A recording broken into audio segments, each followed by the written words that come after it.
여러분 반갑습니다. 무역학원론 제7강 강의를 시작하도록 하겠습니다. 여기서부터는 제3부 무역실무에 해당하고요. 우리가 제1부에서는 무역이론, 무역이 왜 발생하는지, 그리고 생산비 차이가 어떠한 이유로 인해서 생산비 차이가 나는지에 대해서 설명을 드렸고요. 그리고 제2부에서는 무역 경영, 무역 글로벌 기업의 그 경영에 대해서 살펴봤어요. 시장 진출을 포함해서 무역 경영에 대해서 살펴봤고요. 여기서부터는 제3부 무역 실무에 대해서 살펴보도록 하겠습니다. 이 7강에서는 해외 시장을 조사하는 방법, 그리고 무역 거래와 무역 관리에 대한 이해, 그리고 이 무역 계약에 대한 그 이해를 하는 것을 학습 목표로 하고 있고요. 우선 제1절 해외 시장 조사. 해외 시장 조사의 그 개념은 무역 거래자가 해외 시장의 환경 및 동향을 조사를 하고, 그리고 고객이 원하는 바를 파악하여 무역 거래의 증진을 목적으로 행하는 조사를 우리는 시장 조사라고 합니다.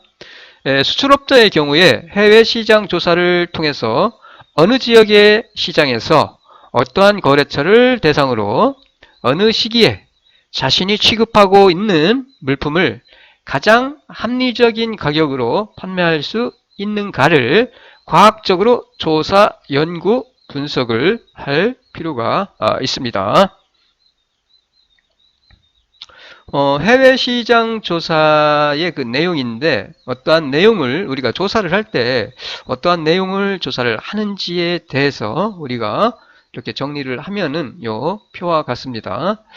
어느 국가에 어느 고객에게 어떠한 물품을 판매할 것인가 라든가, 혹은 필요한 물품을 어느 국가의 어느 공급처로부터 구매할 것인가를 분석을 할 때 우리가 이 해외 시장 조사를 하게 됩니다. 그 조사하는 항목으로서는 거래 대상 국가, 그 거래 대상 국가의 정치적인 환경이라든가 경제적 환경, 혹은 사회적 환경, 무역 환경 등등에 대해서 거래를 하고자 하는 그 대상 국가에 대한 여러 가지 정치, 경제적, 사회적, 무역 이런 그 환경에 대해서 조사를 하게 됩니다.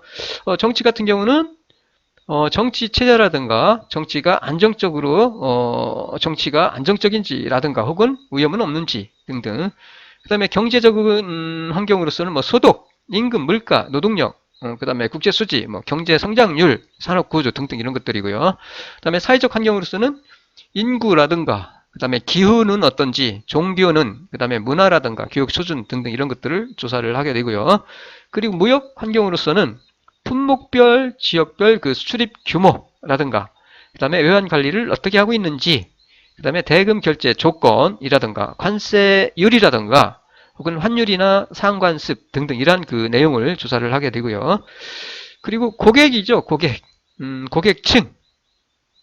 소비자의 지역적 분포라든가, 혹은 소득 분포나, 혹은 그 고객의 구매 능력 등등에 대해서 조사를 하게 되고요. 그리고 고객의 그 기호나 이미지, 기호, 취향, 품질, 상표, 생산자 등등에 대한 그런 고객들의 가지고 있는 이미지, 이런 것들을 기호, 좋아하는 것, 혹은 그런 이미지에 대해서 조사를 하게 되고요. 그 다음에 물품, 세 번째는 물품인데, 그 물품의 수요 상태를 조사를 하게 됩니다. 수요의 정도, 그 다음에 품질, 규격, 수요량, 미래의 수요라든가 경쟁품이라든가 대체품이 있는지라든가 유사품 이런 현황 등등에 대해서 조사를 하게 되고요. 그 다음에 가격도 조사를 합니다. 수입품과 현지국 산품의 가격 등등을 조사를 하게 되고요. 그리고 또 하나는 판매를 하기 위한 그 판매 경로를 조사를 하게 됩니다. 그래서 유통 및 서비스, 수입상, 그 다음에 판매점, 특약점, 백화점, 체인스토어, 도매상, 소매상 등의 그 유통 경로에 대한 조사와, 그리고 사전 및 사후 서비스 등등에 대해서 조사를 하고요. 그리고 판매 조사도 하게 됩니다. 판매, 상품 계획과 판매 정책 등등. 그래서 해외 시장 조사를 할 때는 이와 같이 거래 대상 국가에 대한 어떤 정치, 경제적인, 사회적 환경에 대해서, 그리고 그 고객의 특성, 그리고 물품과 관련된 수요 정도라든가 뭐 경쟁품이라든가 대체품, 그 다음에 판매 경로 등등을 조사를 하게 됩니다. 그 다음에 거래처 발굴 방법이에요. 거래처를 발굴하는 방법으로서는 보통 우리가 전자거래 알선 사이트를 많이 이용을 합니다. 그래서 전자거래 알선 사이트, 이 알선해주는, 거래를 알선해주는 사이트를 보통 활용하면 돼요. 전자거래 알선 사이트에서 인콰이어리, 뭐 상품 카탈로그, 기업의 디렉토리 정보 등등을 등록할 수가 있고요. 오퍼 형태별, 뭐 품목별, 업체명 등 다양한 형태로 검색을 할 수가 있어요. 대표적인 알선 사이트, 세계적인 알선 사이트를 예를 들면은 월드 트레이드 포인트 페더레이션 이런 것들이 있고요. 아주 큽니다. 155개국의 1만 개 무역 관련 기관과 연결되는 세계 최대 거래 알선 사이트라고 할 수 있고요. 뭐 그 외에 여러 가지 있는데 뭐 컴파스 디렉토리나 세계 최대 기업 정보 디렉토리로 품목별로 수출, 수입, 유통, 제조업체 검색 가능하고요. 그리고 뭐 월드 트레이드 센터 어소시에이션도 있어요. 이런 것도 있고요. 그 다음에 뭐 한국무역협회 같은 경우도 있고요. 무역협회의 그 회원사에 대한 그 정보 제공, 뭐 품목명, 회사명, 그 다음에 HS 번호 등으로 검색이 가능하고요. 그 다음에 21 전자거래 알선 전문 사이트로서 오퍼 정보나 를 검색을 할 수 있고요. 혹은 뭐 등록도 가능하고요. 그 다음에 전자 카탈로그 정보를 제공하고 있고요. 이런 사이트가 있고요. 대표적인 것들이. 그리고 뭐 이것도 아주 큰 건데 알리바바 뭐 여러분 다 들어봐서 아실 거예요. 중국의 최대 온라인 사이트인데 중국에서 운영하는 무역 사이트로서 수출입 오퍼 정보라든가 카탈로그 정보 등을 제공을 하고 있고요. 그리고 마켓플레이스도 있습니다. 이마켓플레이스, 이 무역협회에서 운영하는 트레이드 코리아컴 해가지고 이런 것들이 있고요. 그 다음에 바이 코리아 뭐 여러 가지 있습니다. 그 다음에 이런 게 있고요. 그 다음에 유로 페이지, 유로 바이어와 공급자, 특약점 및 수출자를 위한 온라인 상공인 명부 이런 것들도 있어요. 대략적으로 이 앞에서 제시한 것과 이러한 그 온라인 사이트를 통해서 충분히 우리가 거래처를 발굴할 수가 있다라는 것. 그리고 또 하나는 상공인 명부를 이용할 수가 있어요. 품목별 업종별로 업체명, 뭐 주소, 전화번호, 이메일 등등이 기록되어 있는 이 상공인 명부, 코토라, 대한무역투자진흥공사나 무역협회나 대한상공회의소 등에서 제공을 하고 있고요. 그리고 또 하나는 이 코트라를 통한 조사도 가능합니다. 그렇죠. 이 코토라를 통해서 우리는 무역 동향에 대한 해외 시장 조사도 할 수 있고요. 무역 관련 각종 자료의 간행, 한국 무역 홍보, 상품 전시 등을 담당을 하고 있는데 이 코토라는 세계적인 조직망을 구비하고 있고요. 시장 조사의 그 신뢰도가 꽤 높은 편입니다. 이 코토라를 통해서 거래처도 발굴을 할 수 있고 상대방의 시장 신뢰, 신용 정보도 조회를 할 수 있고 등등 가능하고요. 그 또 하나는 한국에 있는 그 소재하는 외국 대사관을 통해서도 그 거래처를 우리가 찾을 수 있고 거래처 관련 어떤 신용 정보도 찾을 수가 조사할 수가 있습니다. 혹은 해외 공공기관을 이용할 수도 있어요. 각국의 상공회의소 라든가 월드 트레이드 센터 어소시에이션 이런 것들. 그 다음에 각종 사절단 및 전시를 참가를 통해서 우리가 거래처를 물색할 수가 있고요. 그 다음에 물론 뭐 광고를 할 수도 있겠고요. 혹은 자체 현지 조사, 대상 지역을 직접 방문하여 조사하는 방법. 가장 신빙성이 높지만 비용이 좀 들겠죠. 시간도 좀 걸리고. 이러한 방법들을 이용해서 우리가 거래처를 발굴할 수 있겠죠. 자, 이어서 거래 제의 및 신용 제의입니다. 자, 거래처도 발굴을 하고 그러면은 그 거래 상대방에 대해서 거래를 제의를 하고 그리고 거래 관계처에 대한 어떤 신용 조회를 우리가 하게 되는데 거래 제의와 문의 거래처를 선정한 후에 거래를 위한 권유장을 서큘러 레터라고 해요. 그래서 권유장을 우리가 발송을 합니다. 권유장이라는 것은 미지의 잠재 거래처에게 자신의 회사를 소개하고 취급 물품과 거래 조건 등을 간단하게 안내하여 이 거래 관계를 권유하는 서신을 서큘러 레터라고 해요. 권유장이라고 합니다. 보통 권유장의 작성 방법으로는 상대방을 알게 된 배경이나 경로를 간단히 써주고요. 그리고 작성자의 그 회사의 주요 업종을 소개하고, 그리고 작성자의 회사의 상품 및 업계에서의 그 평판 등을 잠깐 소개하고요. 그리고 이 후에 추가 정보와 자료를 제공할 수 있다는 것을 언급을 해주고요. 그리고 작성자의 회사의 그 신용조의처를 기입을 하고, 그리고 맺는 말로 해서 이렇게 간단하게 권유장을 작성을 해서 거래를 제의를 하게 되는 거죠. 그 다음에 거래 조의입니다. 트레이드 인콰이어리. 거래 관계에 그 권유를 받은 당사자, 거래 권유를 받은 당사자가 그 권유에 대한 관심이나 물품을 구매할 의사가 있을 때 이 트레이드 인콰이어리를 보내는 거예요.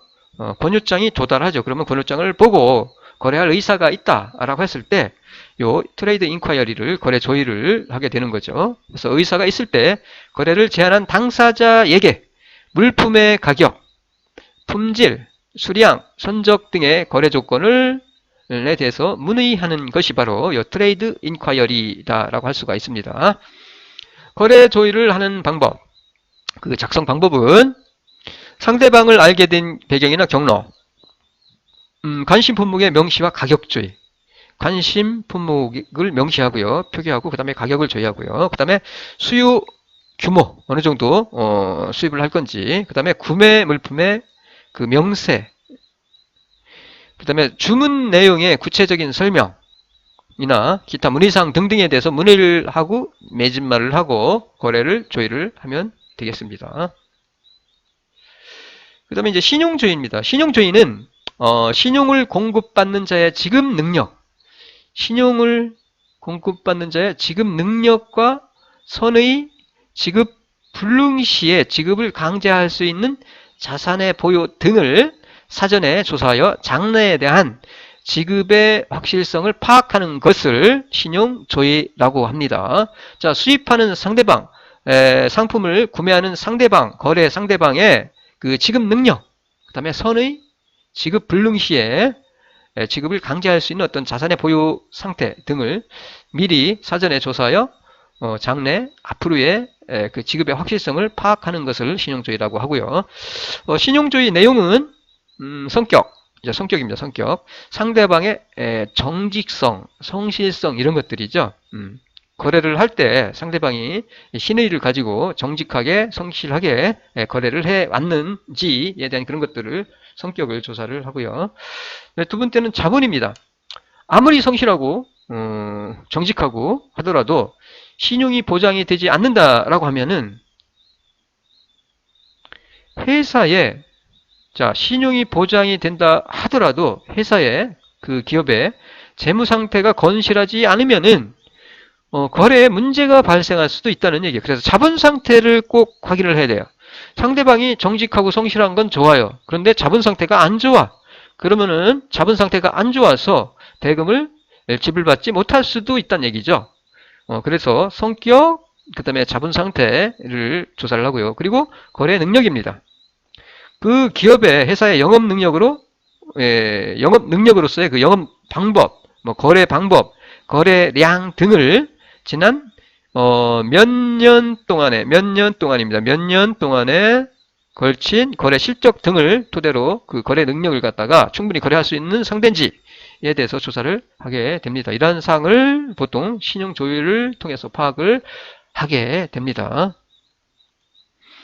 신용조의처는 여러 가지가 있는데 상업흥신소를 들 수 있어요. 대표적인 게 미국의 Dun & Bradstreet Incorporated라든가 영국의 브래드스트리트 브리티시 LTD라든가 독일의 아우스쿤프트라든가 그다음에 일본의 도쿄 머천타일 에이전시 EMD라든가 한국의 코토라, 한국수출보험공사, 신용보험보증기금 등등이 있고요. 상업흥신소로서. 그리고 또 하나는 은행을 통해서도 할 수 있어요. 은행조의, 뱅크 레퍼런스. 신용도라든가 거래 상황 등등을 은행을 통해서 조사할 수 있고요. 혹은 해외에 있는 지사, 출장소 및 판매 대리점의 그 보고를 통해서 상대 회사의 그 신용을 우리가 조사를 할 수 있습니다. 자, 여기까지는 기본적인 거 말씀을 드렸고, 자, 2절에서는 무역거래와 무역관리에 대해서 우리가 살펴보도록 할게요. 자, 무역거래. 이 무역거래의 의의인데, 국가와 국가와 국가 간에 물건을 사고 파는 상행의가 바로 무역거래입니다. 국가와 국가 사이입니다. 국가와 국가 사이에 물건을 사고 파는 행의, 상행의가 무역거래고요. 수출거래와 수입거래로 나눌 수가 있죠. 수출거래와 수입거래로. 무역거래는. 그 다음에 무역거래의 절차인데, 무역거래는, 자, 수출업자가 있고요. 수입업자가 있어요. 자, 판매자와 구매자. 자, 앞에서 우리가 간단히 설명을 드렸듯이, 그 시장 조사나 오퍼에 대해서 설명을 드렸듯이, 시장을 조사를 하고, 그리고 오퍼를 합니다. 거래 제의를 하는 거죠. 그리고 오퍼를 통해서 무역 계약이 체결이 되고요. 무역 계약이 체결이 되면은 이제 수출 통관, 물건을 배에 실어서 혹은 비행기에 실어서 보내겠죠. 통관이죠. 그리고 나서 이제 수출 대금을 회수를 하게 됩니다. 그러면은 그 상대방은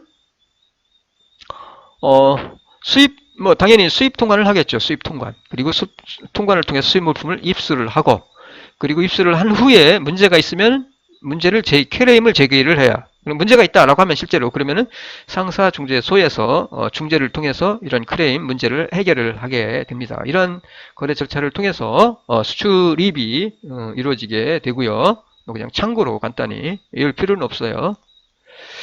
자, 그럼 두 번째 무역관리인데, 무역관리의 의의. 국가가 제도, 기구, 법규에 의하여 무역거래 행위에 대해서 직접 혹은 간접적으로 간섭 혹은 통제 또는 규제하는 것을 무역관리라고 합니다. 국가가 그 무역에 간섭하는 거죠. 통제를 하거나 규제하는 거예요. 뭘 가지고? 제도나 기구나 법규에 의해서. 자, 국가가 개입하여 대무역 질서를 유지를 하고 자국의 경제 정책에 맞추어서 수출을 촉진하고 수입을 억제하는 것이 바로 무역 관리라고 할 수 있어요. 간섭을 하는데 왜 간섭을 할까? 왜 통제를 할까라는 거죠. 기구나 법규에 의해서. 이유는 무역 질서를 확립을 통해서 자국의 경제 정책에 맞추어서 수출을 촉진하고 수입을 억제하기 위해서 무역 관리를 하는 거죠.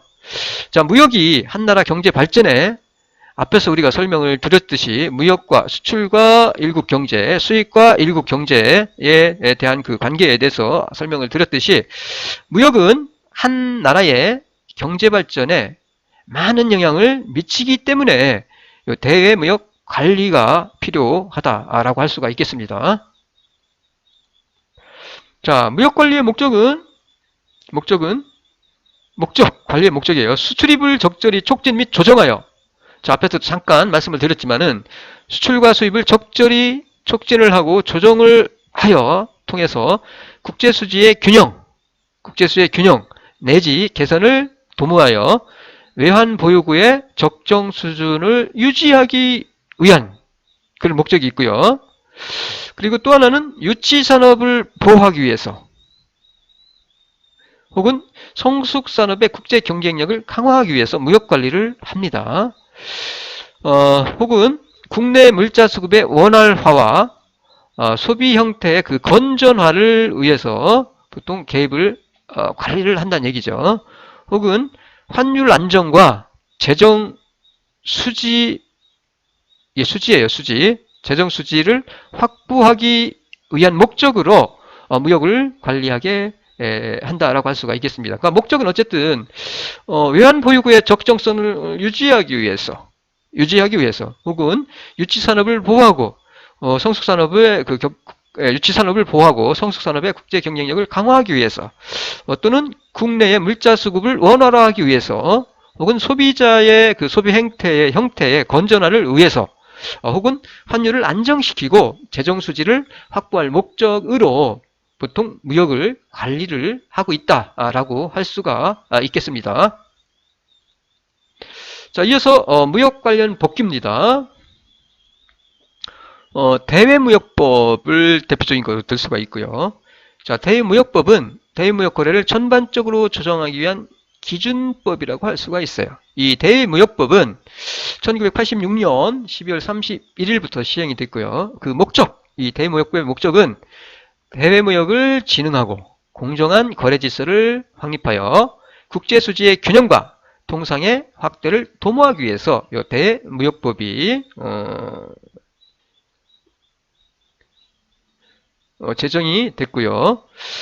국민경제, 이러한 그를 통해서 결국은 국민경제 발전에 이바지하기 위해서 이러한 그 대외무역법이 제정이 됐다. 제정이 되어 시행이 되고 있다라고 할 수가 있겠습니다. 이어서 외국환 관리법이 있어요. 외국환 관리법. 대외무역 거래를 관리하기 위한 법으로서 대외무역법, 이어서 외국환 거래법이 있습니다. 자, 외국환 거래법은 외국환과 외국환 거래 관리 등을 위한 법으로서 61년 12월 31일에 제정 공포가 됐고요. 그 목적은 외국환과 그 거래, 기타 대외 거래를 관리를 통하여 국제수지의 균형과 통화가치의 안정 및 외화자금의 효율적인 운용을 하기 위한 목적으로 외국환 거래법이 제정 공포되어 시행이 되고 있다라고 할 수가 있겠고요. 이어서 관세법이 있습니다. 외국환 대무역을 관리하기 위한 법으로서 세 번째 관세법. 관세의 부과와 징수, 수출입 물품의 통관, 관세 수입 확보 등을 위한 법이 바로 이 관세법이고요. 67년 12월 29일에 제정이 돼서 시행이 되고 있습니다. 그리고 이어서 전자무역 촉진에 관한 법률인데, 전자무역 촉진에 관한 법률.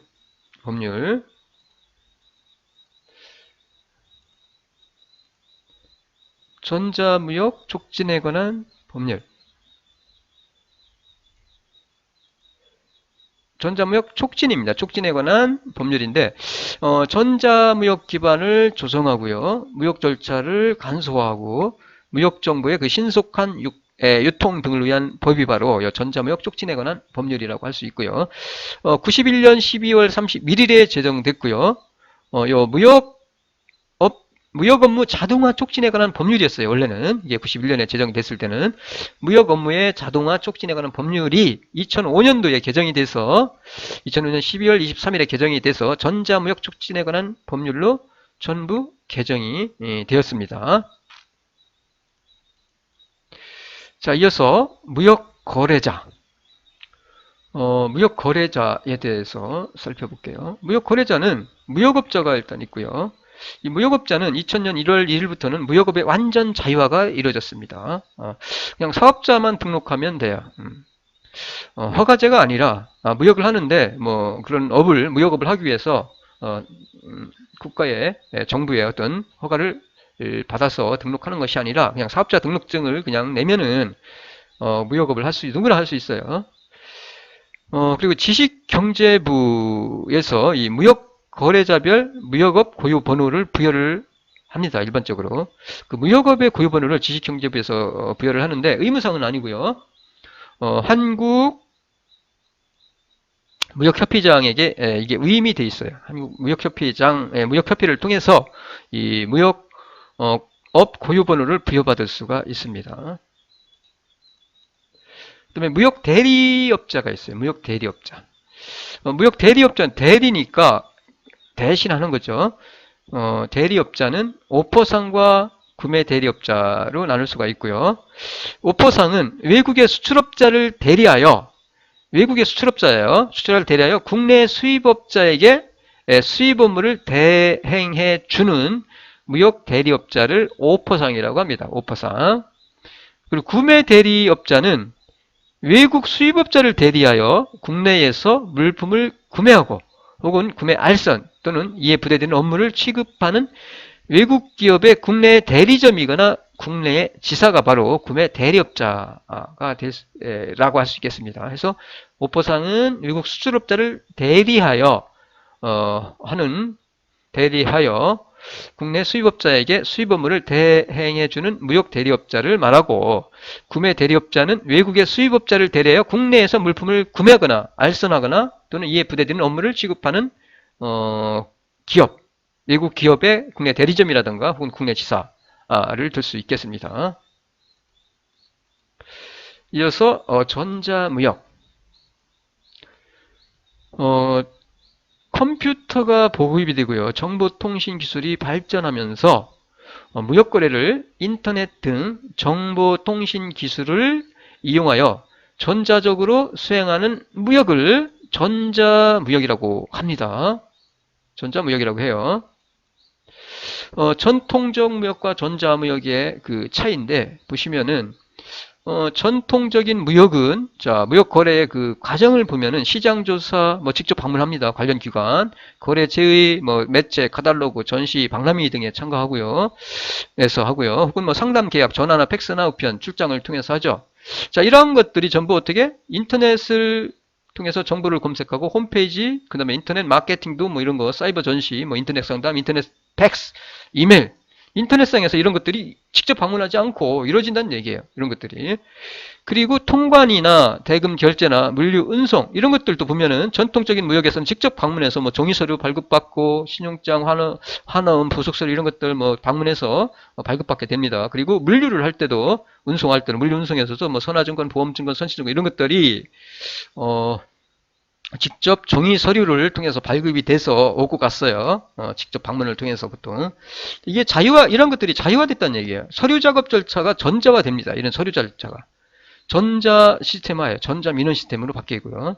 그리고 결제 방식도 기존 결제 방식이 유지하고 되고 있지만 부속 서류는 대부분 그 부분적으로 전자화 됐다는 얘기예요. 일렉트로닉 데이터 인터체인지, 즉 EDI화 됐다는 얘기예요. 그러니까 전자무역화 된 거죠. 그래서 이러한 그 복잡한 과정들이 인터넷상에서 온라인상에서 이루어진다는 얘기죠. 그래서 전자무역이 하나의 창구를 통해서 모든 것들이 이루어진다는 얘기예요. 싱글 윈도우 이런 것들이 각각의 방문을 통해서 이런 것들이 다 이루어졌는데 이 하나의 창구를 통해서 24시간 365일 무역 체제가 구축이 됐고요. 그리고 무역 업무의 그 연계 통합 처리가 됩니다. 이런 것들이. 그리고 모든 서류가 전자적으로 처리가 되고 그리고 전자 결제 체계가 확립이 됩니다. 전자적으로 결제가. 그리고 접근 가능한 시장이 그 범위가 엄청나게 온라인상에서 접근할 수 있기 때문에 시장의 그 범위가 크게 확대가 되었다고 할 수 있고요. 그리고 이러한 속에서 신규 비즈니스 모델도 탄생을 하게 됐다라고 할 수가 있습니다. 이와 같이 어쨌든 전자화를 통해서 이러한 것들이 시장조사나 거래제의 상담, 계약 이런 것들이 온라인상에서 그리고 통관이나 대금 결제나 물류 운송 이러한 것들이 이와 관련된 어떤 서류들이 전부 다 전자화 됨으로써 하나의 창구를 통해서 무역 거래 과정이 하나의 창구화돼서 전자적으로 처리가 되고 있다라고 할 수가 있겠습니다. 자, 전자무역의 특징은 전 세계 시장을 대상으로 한다는 얘기예요. 인터넷으로 시공간의 제약 없이 전 세계를 하나의 시장으로서 통합이 이루어졌죠. 그래서 온라인상에서 전 세계를 대상으로 해서 전자무역을 할 수 있다라는 얘기고요. 무역을 할 수 있다는 얘기고요. 그리고 해외 시장의 그 정보를 획득하기 쉽다는 얘기예요. 시간, 비용 절약할 수 있어요. 그리고 무역 거래 비용도 절감이 됩니다. 이 전자화를 통해서 시간도 절약되고 비용도 절약되니까 당연히 무역과 관련된 거래와 관련된 비용이 줄어들겠죠. 그리고 무역 거래 비용이 절감함으로써 제품이나 서비스 가격을 인하할 수 있는 여지가 생겼죠. 가격 경쟁력을 보다 확보할 수 있게 되었다라고 할 수가 있고요. 그리고 중소기업들도 마찬가지로 이러한 그 인터넷, 온라인 통신, 정보 통신을 이용하면은 할 수 있기 때문에 이 활동 영역이 넓어졌다라고 할 수가 있겠습니다. 자, EDI, 일렉트로닉 데이터 인터체인지, 전자문서 교환입니다. 전자문서 교환인데 종이 서류 대신에 컴퓨터를 이용하여 상거래 서식을 표준화하고 그리고 컴퓨터 간의 온라인상에서 교환을 한다는 얘기예요. 전자문서를 전자화함으로써 자, 업무 처리 이 수단을 현행 방식과 ED 방식을 비교를 해보면은, 예전에는 문서였어요. 모든 게 종이 문서, 전자문서란 얘기죠. 그리고 안전성도 업무 처리에 그 안전성인데 서명, 날인, 뭐 전자 서명을 했어요. 보통 서명하고 날인하고 이게 자동 전달 방법이에요. 전달 방식이 인편이나 사람이 직접 전하거나 우편이었죠. 컴퓨터 간 통신, 매체, 전달 매체의 전달 매개체는 무역거래 당사자 간 많은 전달 관계가 존재했죠. 중간에 여러 가지 은행도 있고 선적회사도 있고 물류회사도 있고 뭐 복잡합니다. 하지만 거래 이 전자 방식은 거래 당사자와 무역 자동 사업자 간의 전달 관계만 존재해요. 아주 간단해요. 거래 당사자와 무역자동 사업자 간 요 전달 관계만 존재합니다. 이걸 통해서 전달이 되고요. 그 다음에 전달 장비, 사람, 교통수단, 우체국이었는데 컴퓨터나 통신위선을 가지고 바로 전달할 수 있다라는 얘기죠. 이런 특징이 있다. EDI 방식은 말씀을 드릴 수 있겠습니다.